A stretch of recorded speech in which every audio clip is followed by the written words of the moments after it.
بسم اللہ الرحمن الرحیم۔ السلام علیکم۔ شدید غربت کی وجہ سے چہرے پر جریاں اور ہاتھوں میں ریشہ 45 سے 50 سال کے دوران ہی آنا شروع ہو گیا تھا۔ اس وقت ہم دونوں میاں بیوی 60 کے بیٹے میں تھے اور آج میرے شوہر کے گردوں کا ٹرانسپلانٹ ہونا تھا۔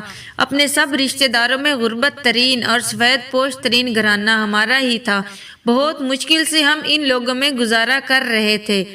علاج کے لیے میں نے کہیں سے پیسے مانگے نہیں تھے۔ جن لوگوں نے اللہ تعالیٰ کی رضا کے لیے مدد کر دی تھی بس ان کے لیے دعا گو تھی۔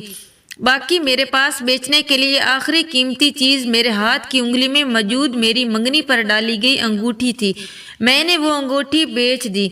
شادی شدہ زندگی کے ان 35 سے 40 سالوں میں آج تک صرف 2 بار میری آنکھوں میں میرے شوہر کی وجہ سے آنسو آئے تھے۔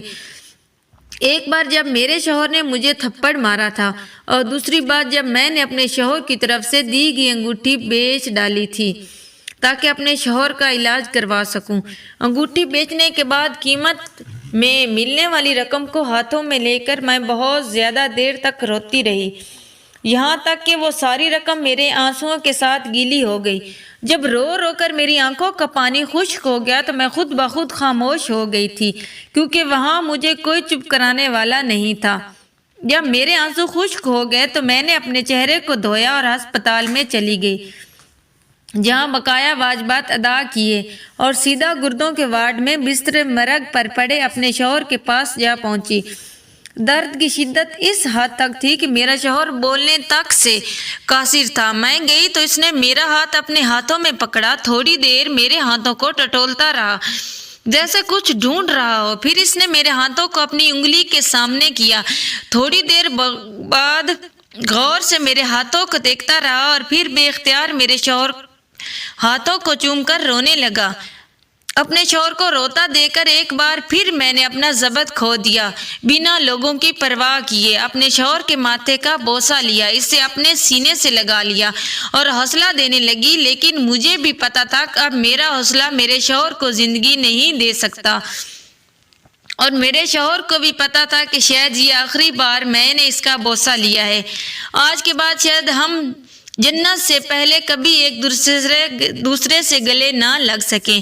ہم کو اس طرح روتے دیکھ کر اس کے آس پاس کے لوگ اٹھ کر ہمارے پاس آئے، ہم سے ہمدردی کی، ہم کو حوصلہ دیا، تسلی دی اور ہم سے پوچھنے لگے کہ آپ لوگوں کی کوئی اولاد نہیں ہے یا آپ لوگوں کا کوئی قریبی رشتہ دار نہیں ہے۔ ہم لوگ چاہ کر بھی نہ بتا سکے کہ غریبوں کا کوئی بھی قریبی رشتہ دار نہیں ہوا کرتا، اور نہ ہی یہ بتا سکے کہ میرے شوہر نے اپنی اولاد کو اپنے بہن بھائیوں پر قربان کر دیا تھا۔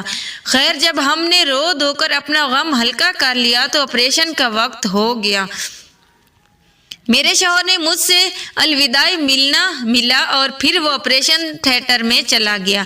میں آپریشن تھیٹر کے باہر بیٹھ کر دعائیں مانگنے لگی اور میرا ذہنی ماضی میں کہیں کھو گیا۔ میں نئی رخصت ہو کر اس گھر میں آئی تھی تو میرے شوہر کے ساتھ ایک نند یعنی میرے شوہر کی بہن بھی رہتی تھی۔ میری ساس ایک ضعیف خاتون تھی جو بستر پر ہی پڑی رہتی تھی اور میں ان کے وہی خدمت کرتی تھی۔ میری نند عمر میں مجھ سے 10 سال چھوٹی تھی، مجھے اس سے بچوں کی طرح ہی برتاؤ کرنا پڑتا تھا۔ میری شادی کے 2 سال بعد ہی میری ساس کا انتقال ہو گیا تو تب میرے شوہر نے مجھے ہاتھ جوڑ کر کہا کہ میری بہن کو کبھی کوئی دکھ نہ آنے دینا، میں اپنی زندگی میں تم سے اور کوئی چیز نہیں مانگوں گا۔ ایک مشرقی خاتون کی طرح میں نے اپنے شوہر کو مجازی خدا مان رکھا تھا اور میں نے بھی دل میں وعدہ کر لیا تھا کہ اپنے شوہر کے اس حکم کو ہر صورت میں پورا کروں گی۔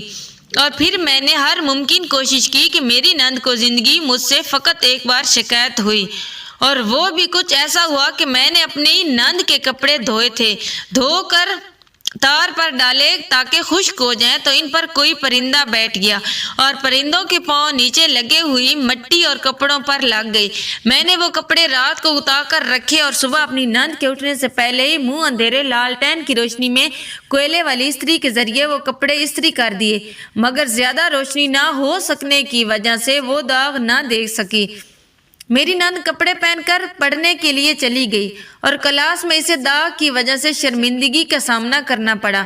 وہ گھر آ کر رونے لگی اور اس کے آنسو دیکھ کر میرے شوہر نے مجھے قصوروار گردانتے ہوئے تھپڑ مار دیا۔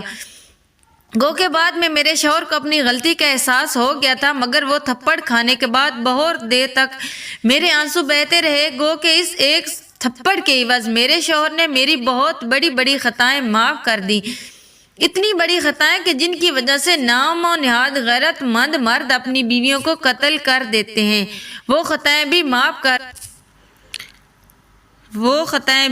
کر دی۔ میری نند پڑھ لکھ گئی اور اس نے مقابلے کے امتحان پاس کیا اور ایک بہت اچھے ادارے میں بہت بڑی افسر بن گئی۔ آفیسر بننے کے بعد اس نے محبت کی شادی کی اور ہم سے اپنا جائیداد میں حصہ لے لیا اور پھر ہمیشہ ہمیشہ کے لیے ہم سے تعلق توڑ لیا۔